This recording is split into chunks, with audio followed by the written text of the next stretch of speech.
In this video, I'm going to show you 3 insanely fascinating photo investigations. They've featured in other videos on this channel, but I've brought them all together so that you can grab a drink, put your feet up, and enjoy them all with me. I've put chapter markers on this video to make it easy to skip bits that you might have already seen. 2 of the 3 photos are seemingly very normal. It's the backstory that makes them fascinating. This recently unearthed photograph could be the photographic find of the century. Could it possibly be the mysterious Bronte sisters, for whom no photo exists? They were all dead by 1855, so if this photograph could be conclusively proved to be them, it would rock the literary world. And this is John Lennon's very first gig. But countless articles and blogs are speculating about this guy. Is that Paul McCartney watching from the wings 2 weeks before he officially met John Lennon? It's a delicious thought, and we're going to look at the evidence. But we're going to start with a photograph that requires no backstory to grab your attention. The Solway Firth Spaceman.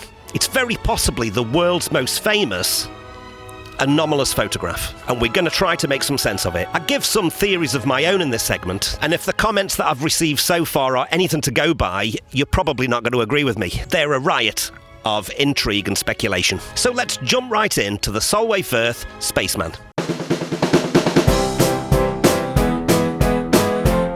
The 23rd of May 1964 was, like today, a beautiful summer's day. A perfect opportunity, thought Jim Templeton, to take his family out for the day. Little did he know that something would happen that day that would make headlines around the world. Those headlines made such a splash that those ripples are still being felt today. This is the story of the Solway Firth Spaceman, with what I believe is conclusive and brand new evidence that proves what happened that day, and you're going to be the first to hear it.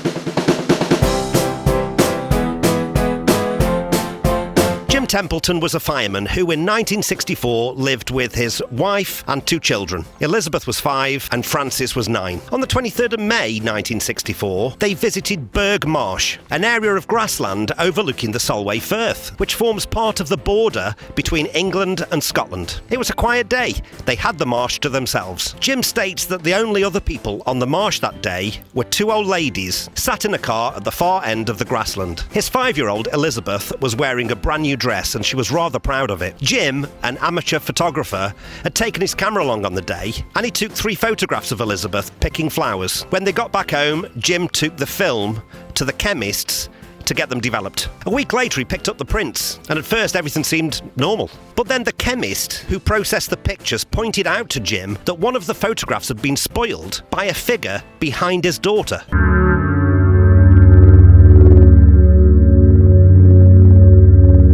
Jim said later, "I took 3 pictures of my daughter, Elizabeth, in a similar pose, and was shocked when the middle picture came back from Kodak, displaying what looks like a spaceman in the background." Jim was very certain that there was no one else in the scene when he took the photograph, so he asked Kodak to analyse it. They confirmed that the photograph was genuine. It matched the negative exactly. So what do you do if you see a spaceman?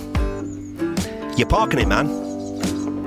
I'm joking. But when Jim Templeton sees a spaceman, he goes to the police. I'm not at all sure what Jim expected the police to do about it, but after examining the photograph, the police concluded that it was not a police matter and there was no concerns raised. So his next visit was to the local newspaper. He showed them the photograph and was quoted by the paper as saying, "The picture is certainly not fake, and I am as bemused as anyone as to how this figure appeared in the background." They had a very different reaction to the police. They were very interested, and they put it on the front page of the Cumberland News.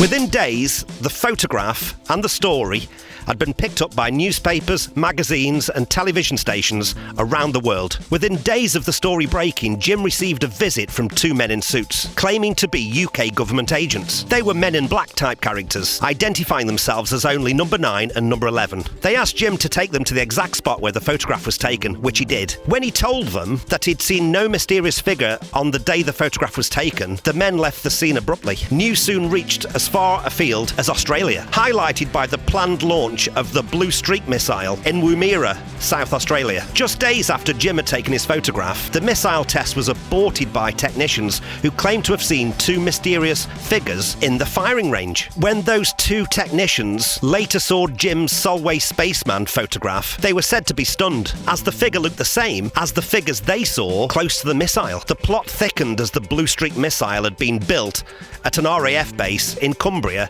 near to Solway, Firth. Kodak launched a prize to anyone who could prove that the photograph had been faked. My guess is that they saw this story as an ideal way to get some free advertising. They offered the incredibly generous prize of a year's free film and developing. This fueled the already burning fire of amateur sleuths and detectives trying to piece together exactly who or what the mystery figure could be. For ufologists, it was obvious. A white suit, a helmet, a dark visor. Jim, they believed, had photographed a spaceman. The fact that the Kodak prize was never claimed only encouraged more theories to emerge. A typical theory was that Jim had captured the photograph of an alien. Both the ship and aliens had been shielded by some sort of cloaking device, obviously. This made them invisible to the human eye, but crucially not to the camera. Jim's picture claimed worldwide attention. It tapped into something in the human psyche of the day. After all, this was the height of the space race, and people were only too willing to accept that yes, this could be an extraterrestrial spaceman. Jim later recalled in a BBC interview, "I had received thousands of letters across the world with various ideas or possibilities, most of which made little sense to me." Even to this day, the internet is alive with theories and explanations as to what happened that day, purporting to have solved the Solway Firth spaceman mystery. An equal amount maintain that it's still unexplained. It's as popular as ever. Try Googling the Solway Firth spaceman. You'll be greeted with tens of thousands of websites, articles, blogs and YouTube videos, 60 years after the photograph was taken. In 2012, the photograph and the case was examined by Dr. David Clarke. He's a professor in the School of Social Sciences at Sheffield Hallam University. He's also a highly successful author. He said, "For me, it's one of the most impressive, anomalous images in supernatural investigations, and people will still be talking about it in another 50 years. That said, he did come up with a very plausible explanation in 2012 for the photograph, which seemingly had been overlooked for the previous 48 years. He suggested that the mystery spaceman was in fact Jim's wife, Annie, who was also with them on the marsh that day. There's another photograph taken that day featuring part of Annie, Jim's wife. The quality's terrible. It's a copy of a copy of a copy, but we can clearly see Annie Templeton in her blue dress with bare arms cut high on the shoulder. But he said he couldn't be her because she was stood behind him when the photograph was taken. Dr. Clarke suggested that for some reason his wife had walked into the shot and he didn't see her because that particular make of camera could only see 70% of what was in the shot through the viewfinder. Annie, he argues, was standing with her back to the camera and the photograph was overexposed, causing her blue dress and arms to look white. Dr. Clarke suggested this explanation in 2012. But if you were to look at blogs and other discussion forums, even to this day, many people just don't buy it. They point to the fact that the figure is clearly on a tilt. Others point out that if it were his wife, then she would have to be 10 feet tall or more, given how far away she would have to be in the photograph. It is true that it's hard to imagine a pair of legs reaching the floor when looking at that image. Others say that the shoulders are far too broad to be Annie. In this photograph, she seems a slightly built female. And everyone comes back to the helmet of the spaceman. We know that Annie had dark brown hair, so that explains this dark area that looks like a visor. But that's clearly a white dome over her head. She wasn't wearing any headgear that day. She didn't have white hair. There's no explanation anywhere on the internet to explain the white dome, which along with the black hair makes it look like a helmet with a visor. All explanations seem to fail at this point. So here we are, 11 years after the photograph was debunked by Dr. Clarke, but many still don't believe it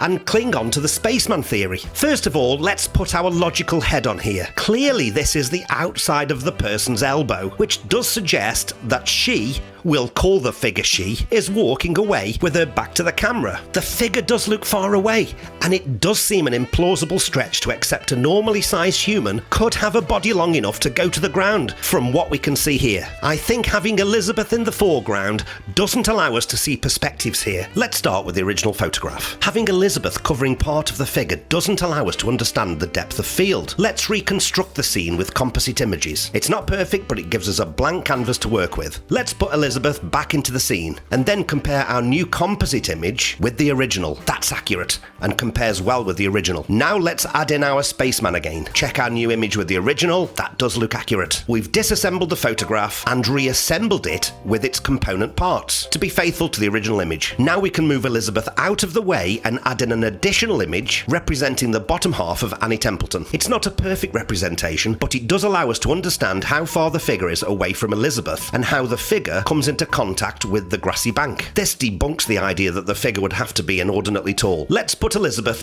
almost back into position. That now gives us a much better idea as to what's going on in the scene. I've also given Annie's arms some colour and returned the dress to a pale blue. In the previous photo with Annie, we could see that she had bare arms all the way up to her shoulders. That does fit with what we can see in the photograph. There is enough detail present to show that the arms and the body are distinct. That investigation does clear up a lot of the issues with this photograph. Whilst the figure does appear out of place with Elizabeth blocking most of the body, it makes lots of sense once the girl is removed. We can now perceive where the figure is in relation to Elizabeth and the horizon, and it makes more sense. Adding in some colour to the arms and torso helps too. Everything fits, except her head. It does look like she's wearing a helmet. There's a definite white dome above her head and to the side of her head. Could there be something white and circular, maybe disc-like, in front of Annie, lined up with her perfectly, maybe in the sky?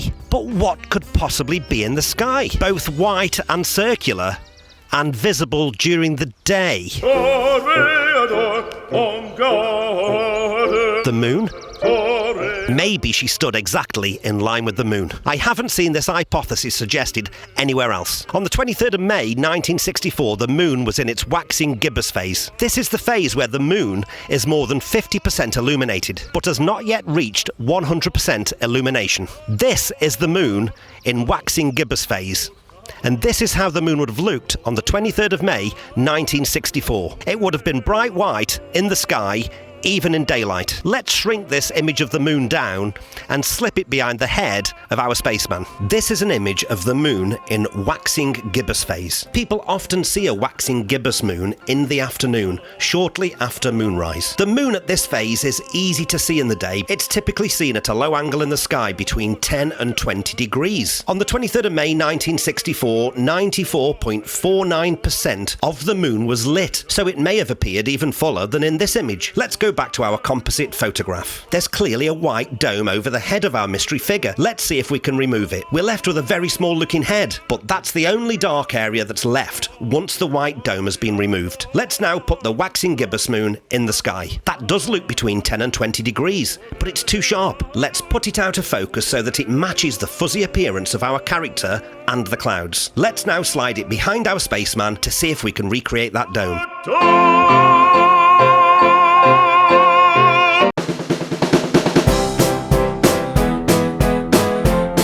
Let's go back to our earlier composite photograph. The spaceman theory comes from the fact that the dark area looks like a visor. I think it's the back of Annie's head, and the image has been distorted by the presence of the moon. We don't see her entire head. Let's put the back of a normal-sized female head on our spaceman that I think we would have seen if Annie hadn't clashed with the moon. Suddenly, the whole body looks to be more in proportion. The shoulders look less broad, and everything looks well with the world. That, to my mind, is a very credible explanation for why we have the look of a helmet on this image. The photograph was taken when Annie's head was perfectly lined up with the moon from the viewpoint of Jim's camera. It explains the dome above her head and the dome appearance on the left-hand side of her head. The figure is in the background and out of focus, so no shapes can be totally relied upon. But I believe that the moon theory gives us the most credible explanation yet as to why Annie's head looks like she's wearing a spaceman's helmet. The Solway Firth spaceman is in fact Jim's wife Annie, and he has 5 main reasons for that claim.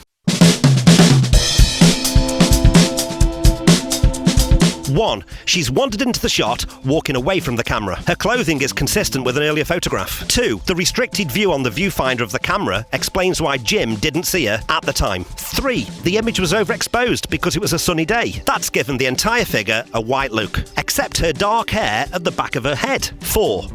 Jim has taken the photograph at the exact moment that her head was lined up with the moon in waxing gibbous phase, giving the partly dome-like appearance around her head. 5 other anomalies can be explained by the fact that the image was out of focus. It was several feet behind the main subject of the photograph, which was in focus. That's a common feature in photography which denotes depth of field. Do you agree with me? Let me know in the comments.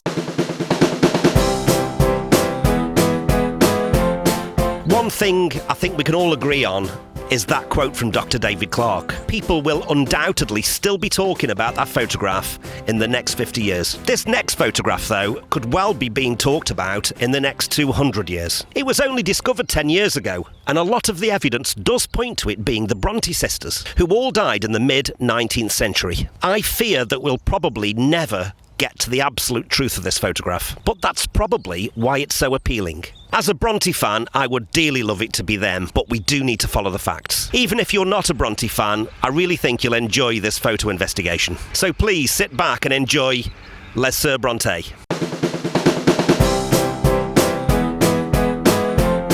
It's possible that for 155 years, a photo has lain undiscovered that, if proved to be genuine, would be one of, if not the, photographic finds of the century. Even if you don't know of the Bronte sisters, you'll have heard of their work. Amongst other titles, Emily Bronte wrote Wuthering Heights, Charlotte Bronte wrote Jayne Eyre, and Anne Bronte wrote The Tennant of Wildfell Hall. They were celebrated in their own lifetime, and their fame has only grown in the 2 centuries since their death. Together they wrote some of the finest works in the English language. Like the Beatles, they came from absolutely nowhere and disrupted the norms of the day. I'm in Bronte Central, Haworth in Yorkshire, and the Brontes are responsible for a tourism explosion here. People come from all over the world to see how and where they lived and to walk in their footsteps. You can even go to the parsonage where they lived and take a tour of it. There are several paintings that were made in their lifetime. Some of the paintings are very famous, but we still don't know exactly what they look like. No 2 paintings seemingly look alike.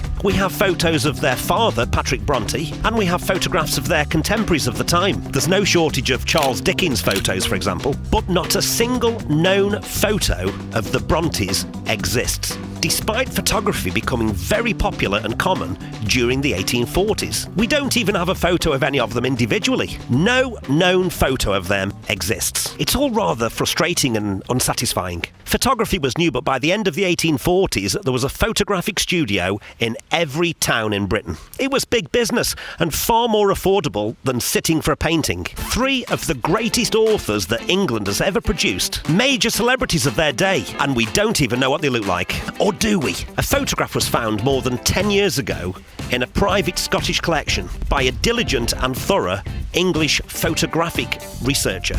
There's no provenance attached to it, which is typical of photographs taken at the time. All we know for sure is that its previous owners could be traced to France. It's thought it was purchased in the Paris area. So what, you might ask? Well, on the back of it, in handwritten scrawl, are the words Londres, Les Sœurs Bronte, London, the Bronte sisters. And indeed, the photograph bears the image of 3 women wearing Victorian attire. Show the image to any Bronte fan and they can even point out who they believe the individuals to be. This is Emily, this is Charlotte, and this is Anne. They look broadly how we'd expect them to look from contemporary paintings and descriptions. So could it be true? Are we finally able to see an actual photograph of the Bronte sisters? Can we finally look into the eyes of Charlotte Bronte? Can we now put a face to the author of Wuthering Heights? There's mounting evidence and speculation that yes, it could be them, but there are many doubters too. Armchair detectives have pored over every conceivable element of this photograph, and many feel that they are inching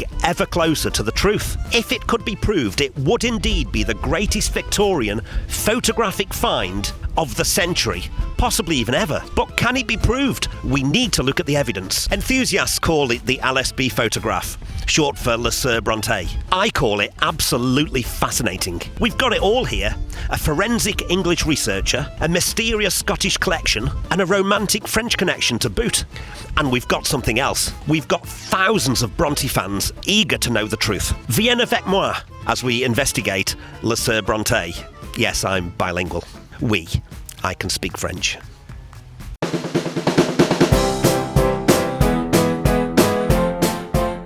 So, is this the Bronte sisters? 10 years ago, it didn't get off to a good start. Researchers shared the photo with experts at Bradford's National Media Museum. They weren't enthusiastic. For a start, they dated the photo to the 1850s, which did pose a problem. Two of the sisters were dead by then. Emily died in 1848 and Anne died in 1849. The news wasn't much better when it was shared with the Bronte Society. They own and run the parsonage and curate all of the Bronte memorabilia and artefacts. Without their support, this photograph will never enjoy any legitimacy. They said, the thing you have to bear in mind is, why would anyone have wanted to paint or photograph them at that time? They weren't famous and were relatively poor women. There's no reference in any surviving correspondence to a group photograph of the sisters. Furthermore, a comparison of the women's features with those of the portraits in existence shows no resemblance to them. As if that appraisal wasn't devastating enough, they went on to say, whereas the portraits we know show striking family similarities between the three, these three women look completely unalike. Photography as a common means of portraying people was still in its infancy in the late 1840s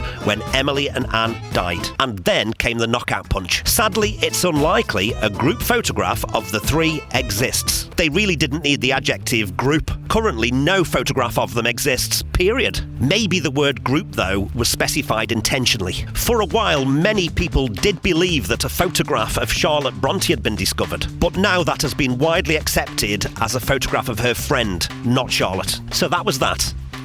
They were dead by the time that kind of photograph could have been taken. And anyway, the women look nothing like they do in their portraits. Debunks from Bradford's National Media Museum and the Bronte Society are hard to get around, and the photo was quickly forgotten. I don't mean to be critical of the museum or the society. They are not alone. Lots of people think it's not the Bronte sisters. Large organisations of repute, of course, need concrete evidence and facts, not idle speculation. I'm just asking if the photograph was dismissed just a little bit too hastily. There are a band of hardened, stubborn and wonderfully dedicated enthusiasts who have refused to back down quite so quickly. If I were to go through all of the evidence turned up by researchers, we'd run out of tape in the camera. But here's some of the main reasons that we shouldn't dismiss that photograph quite so quickly. The age of the photograph. This photograph is a photo on glass, also known as a collodion positive and sometimes called an ambrotype. It's true that these weren't around until the 1850s, and it's also true that that's way after Emily and Anne died.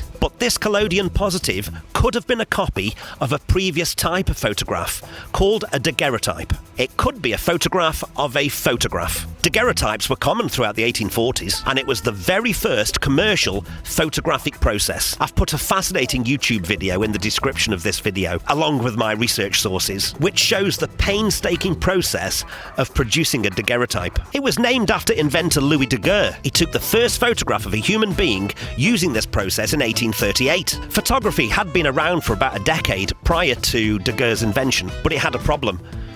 Exposure time took 8 to 10 hours. No one can stay still for that long. The photo you're looking at now is the world's first, or certainly earliest, remaining photo taken in 1826 of only static buildings. French inventor Joseph Nicéphore Niepce left it on a windowsill all day to gain the necessary exposure. By the late 1830s, Daguerre had got that exposure time down to 3 to 15 minutes. Perfect for portraits, but still too long to hold a smile, which is why everyone seems to be so miserable on photos back then. This is the Boulevard du Temple in 1838. It's actually a very busy street scene in Paris, but all of the pedestrians and horse-drawn carriages can't be seen because no one hung around for the required exposure time. Except this guy. He's standing there getting his shoe shined, long enough to be captured on the image. He's the first human being ever to be photographed. The picture was taken by Daguerre himself. It was a success. Daguerre sold his invention to the French government so that the new technology could be used freely throughout all of humanity. That helped it to blossom quickly around the world. Daguerreotypes were taken on a highly polished silver surface on a copper plate. Many photos on glass, collodion positives, like our LSB photo, were made from daguerreotypes that were taken earlier. I suppose the modern equivalent would be when we take a photograph on our phone of an old photograph on paper. We can reproduce an old photograph with new photography technology. Eventually, exposure time was down to seconds, not minutes. So copying old daguerreotypes was quick and easy to do. One of the features of doing this, though, is that you often got distortion around the edges, and that's exactly what we see here. Another feature is that the picture pictures are often on a very slight angle, just like we see in our LSB photograph. As the photographer was taking the picture of the daguerreotype, he'd have had to tilt it a minuscule amount to avoid a reflection on the highly polished surface. You sometimes have to do that today if you're taking a photograph of a glossy image with your phone. You sometimes need to tilt it to avoid glare from a light source. So it's entirely possible, and from this evidence, very likely, that this photograph was originally a daguerreotype, which was later, in the 1850s, copied onto glass as a collodion positive, which is how we have it today. These women didn't sit for a collodion photograph, which wasn't even invented in the mid-1840s. They sat for a daguerreotype that was in common use at the time, which was subsequently copied onto glass at a later date. In my view, this is convincing and compelling evidence that our collodion photograph is in fact a copy of an earlier daguerreotype. That runs absolutely contrary to the debunk that says it can't be genuine, because two of the sisters were dead by the time the technology was available.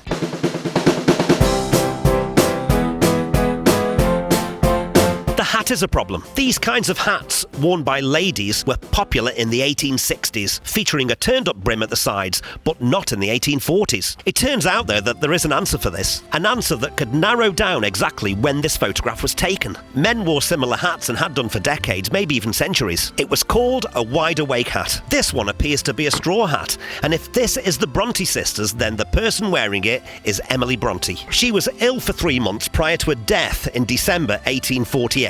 So this photograph would have to have been taken before October 1848. This style of hat was made popular by Jenny Lind, a Swedish opera singer. In fact, it became known as a Jenny Lind hat. She was a phenomenon when she toured England in 1847. Lind mania gripped Britain, much like a rock band would do now. The hat seemed to have been heavily borrowed from the men's wide-awake hat, and Lind wore one on stage. Because of the popularity of Jenny Lind, it was on sale in England by June 1847. Victorians were keen to cash in on a trend, just like we are today. She kicked off her England tour in May 1847, and her audience members numbered Queen Victoria herself. By the end of the summer, her show hit the road across northern England, and so did the popularity of the Jenny Lind hat. According to researchers, that hat was available in Leeds from November 1847, just 20 miles from Haworth. So if this is Emily Bronte, the date of the photograph must have been between June 1847 and October 1848. That's a 15-month window that the photograph could have been taken.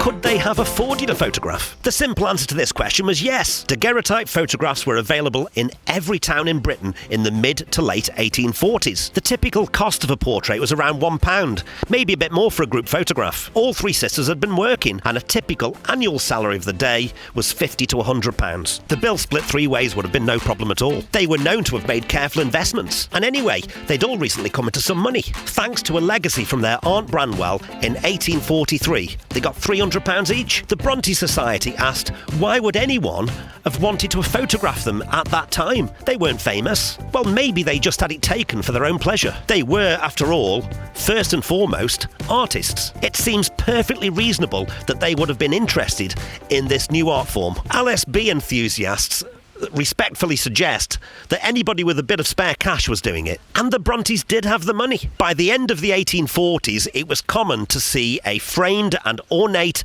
daguerreotype on display in many a household. The French connection. One of the most puzzling elements of this photograph is that the words on the back of it are written in French. The photograph is currently in a private Scottish collection, and we know its provenance can be traced back to France. It has Londres, Le Sœur Bronte written on the back of it. There is an intriguing and convincing explanation for this, and for the answer we must look to events even after the death of the last Bronte sister, Charlotte Bronte, in 1855. By 1856, Charlotte's biographer, Elizabeth Gaskell, was writing her life story at the request of Patrick Bronte, the girl's father. She wanted a portrait painting of Charlotte to be photographed so that an engraving could be made for it for the book. She also wanted some photographs of the parsonage. Publishers Smith, Elder & Co. put amateur photographer John Stewart in touch with Gaskell, and he was commissioned to do the work. John Stewart visited the Bronte parsonage 3 times to carry out his photography work. He was a fine and technically proficient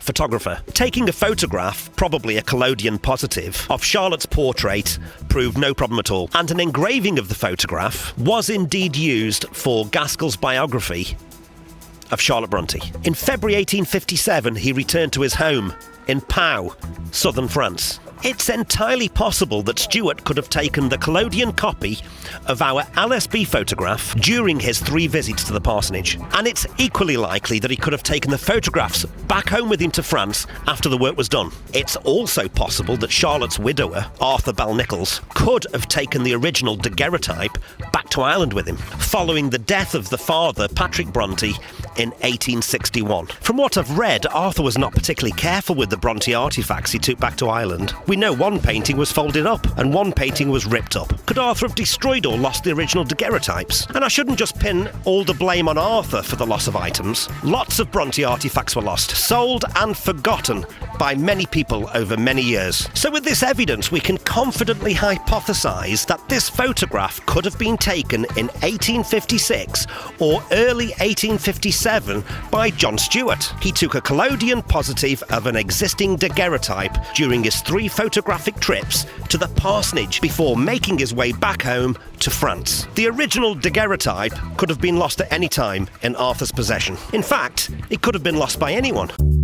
The lack of correspondence. The Bronte Society, in their debunk, cited the fact, saying that there was no correspondence from the sisters, saying that they'd had a photograph taken. They are the undisputed experts, and that fact is absolutely correct. But we've just heard that Arthur, Charlotte's widower, was known to have destroyed correspondence. Could some of this destroyed correspondence contain information about the LSB photograph? And anyway, just because they didn't write to somebody about it doesn't mean it didn't happen. It is true that a lot of what we know about the Bronte sisters comes from surviving letters to friends, but they were very private women. It's entirely possible that they could have had a photograph taken for their own private use and not felt the need to broadcast the fact to the world. Had Facebook existed in 1847, I think they could have restrained themselves from posting it. The pillar painting.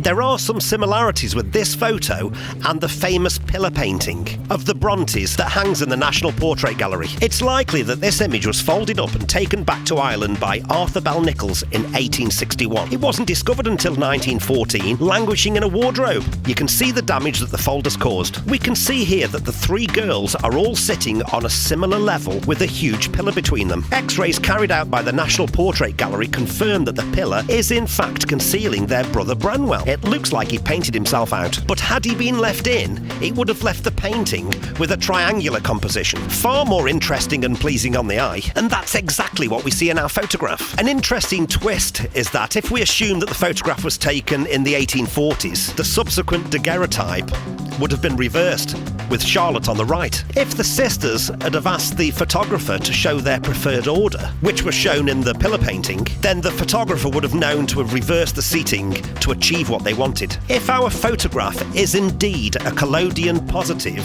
taken from a previous daguerreotype, then it would have been flipped back to the original order that the 1840s photographer would have seen through his viewfinder. The daguerreotype hanging in the parsonage would have looked like this, left to right, Anne, Emily, Charlotte, just like in the painting and with a similar triangular composition.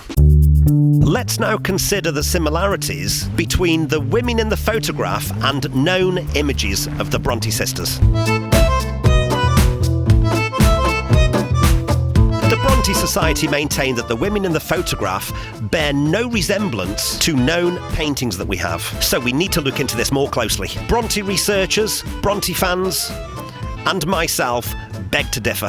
I'm not going to make a comparison for the Emily Bronte figure. There's only one verified painting with verified provenance for Emily, from when she was 15 or 16. But there is a painting out there that bears a striking resemblance to the woman in our photograph, but it remains unverified with very murky provenance, so I don't think it would be helpful for this video. But she was described to appear somewhat masculine in appearance with prominent cheekbones, elements that we can see in our photograph. For Charlotte Bronte though, we have the pillar painting. That one has crystal clear provenance, and it's considered to be the painting that gives the most accurate likeness of her. There are other portraits portraits of Charlotte, but many experts believe that they've been idealised and embellished. Elizabeth Gaskell, Charlotte's biographer, said that the pillar painting of Charlotte bore a striking resemblance to her. It was said that Charlotte had a slightly crooked mouth that turned down to her right, and her hair was very slightly parted to her left. Both of these features can be seen in the photograph when we look at the image as the photographer would have seen it through his viewfinder. Friends and family of Charlotte Bronte told of her piercing brilliant eyes, so piercing that it could be hard to maintain eye contact.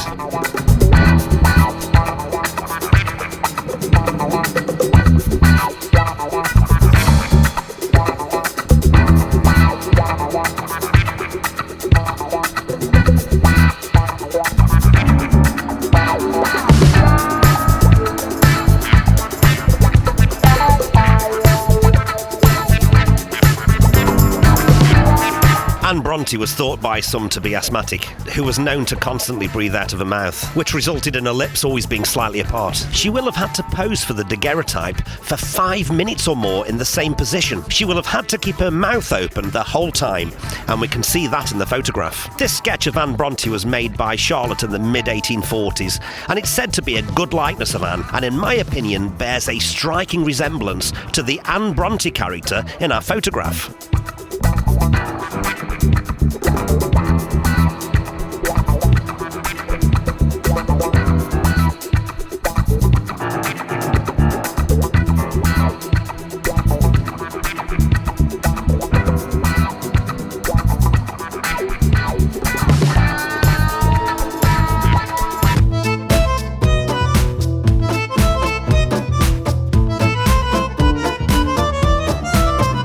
All of my research sources for this video have been left in the description.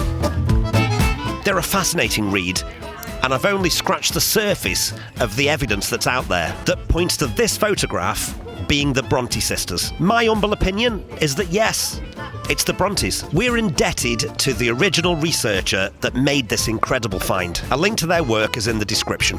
Furthermore, clever researchers have pored over the detail, and almost 2,000 amateur sleuths have corresponded in a Facebook group on this very subject. None of them seem to have come up with a credible reason why this can't be the Brontë sisters. On the contrary, they've come up with hundreds of reasons why it could be them. For me, the most obvious reason is it looks like them. We do have to be careful here because there are a lot of myths and falsehoods that surround the Brontë sisters.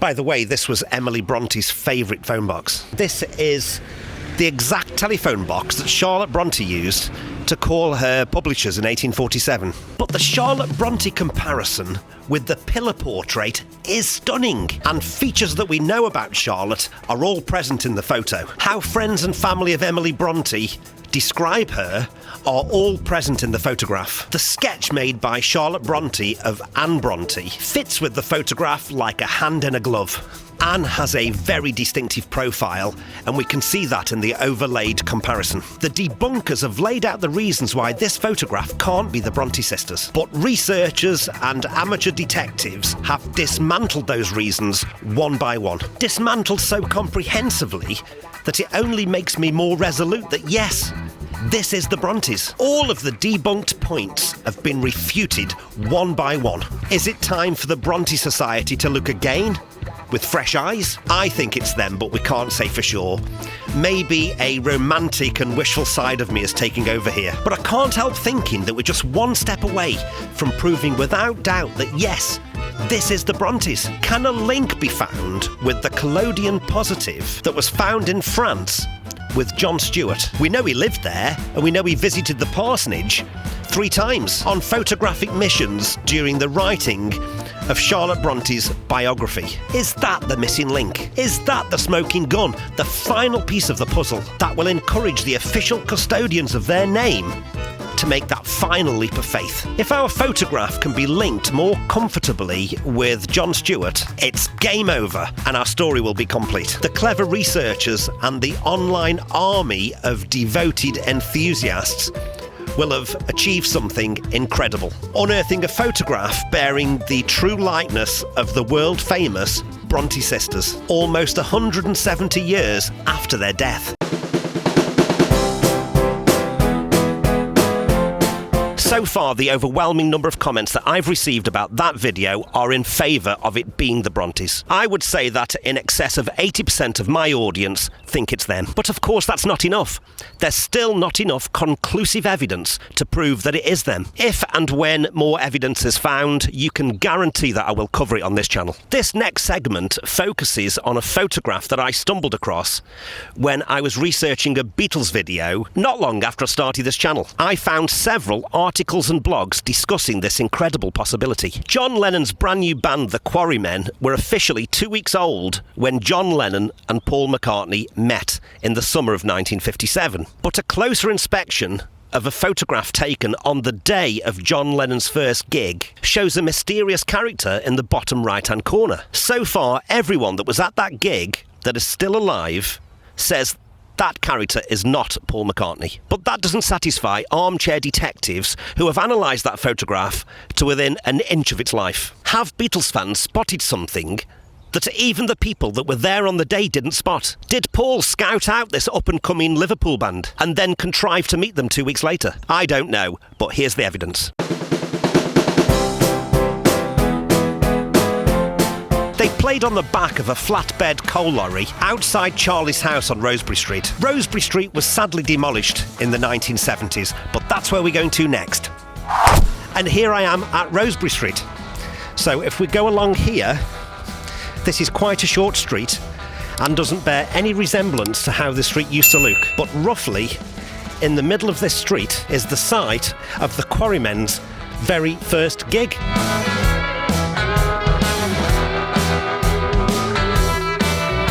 On the 22nd of June 1957. And that spot is about here, in the middle of Rosebery Street. This is the approximate location of Charlie Roberts' house.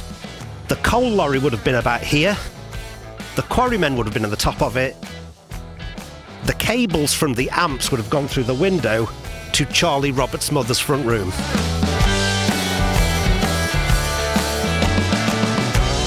I'm going to get out of the middle of the street now because this is a residential area. I'm now on a private property just off Rosebery Street. One of the local residents has very kindly allowed me to use his garden. Opposite is the approximate location of Charlie Roberts' mother's house. It's only a short street, but here's where history happened. This gig took place exactly 2 weeks before the Lennon and McCartney meeting, 2 weeks later, on the 6th of July 1957. The next street along is Hatherley Street. One side of the street has got modern housing on it,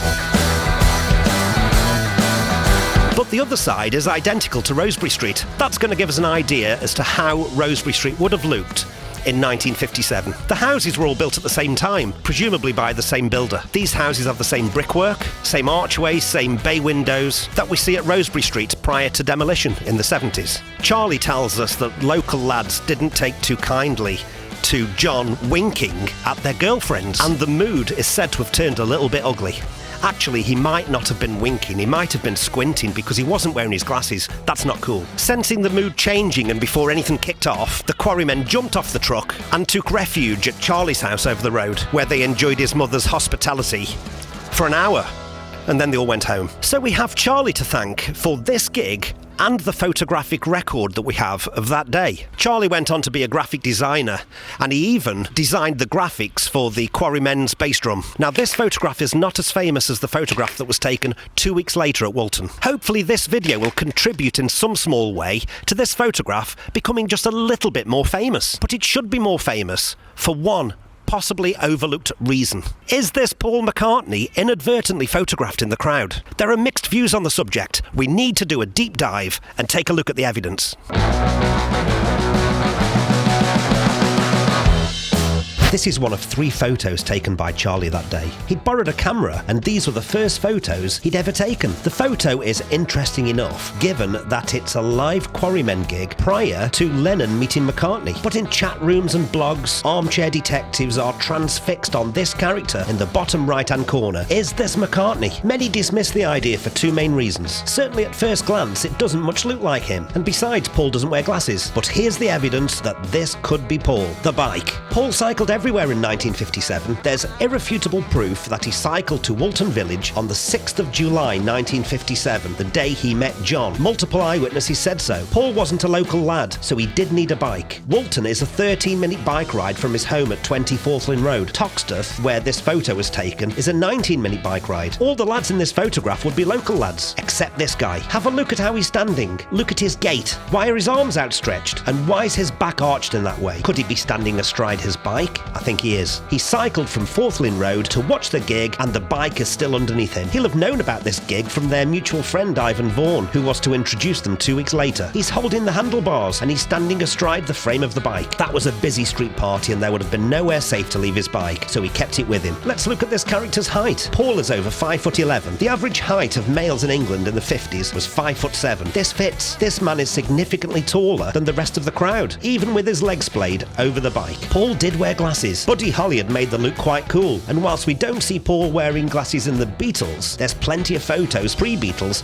of him wearing glasses. The jacket. This guy is wearing a very light jacket. Everyone else has dark clothing. Paul was well known for wearing his favourite light-coloured jacket with a metallic glistening thread. This is Paul on the beach in that same year, 1957, wearing what I think is the same jacket. He was famously and irrefutably wearing a light-coloured jacket 2 weeks after this photograph was taken at his meeting with Lennon at the Walton Church Fete. Let's have a good look at his face. It's in profile and he's wearing glasses, which makes it hard. But this could be Paul. In fact, the more you look at the photograph, the more it looks like him. To my knowledge, no one has ever shown this photo to Paul, but I think we're looking at history here. If I was interviewing McCartney, this is the first thing I'd ask him. This is McCartney 2 weeks before he ever met John. Straight after this gig, he'll have turned his bike around and pedalled back to Forthlin Road.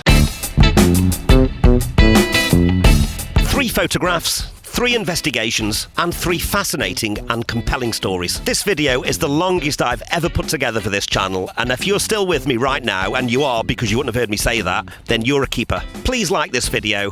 That way YouTube will show it to more people. And please consider subscribing. That way we might see you again. And if you have an idea for a future video, please let me know in the comments. I always read them and I always do my best to respond to as many as I can. Thank you so much for watching, and please do stick around and have a look at some of our other content on the channel. You're bound to find something interesting. Well, very nearly interesting.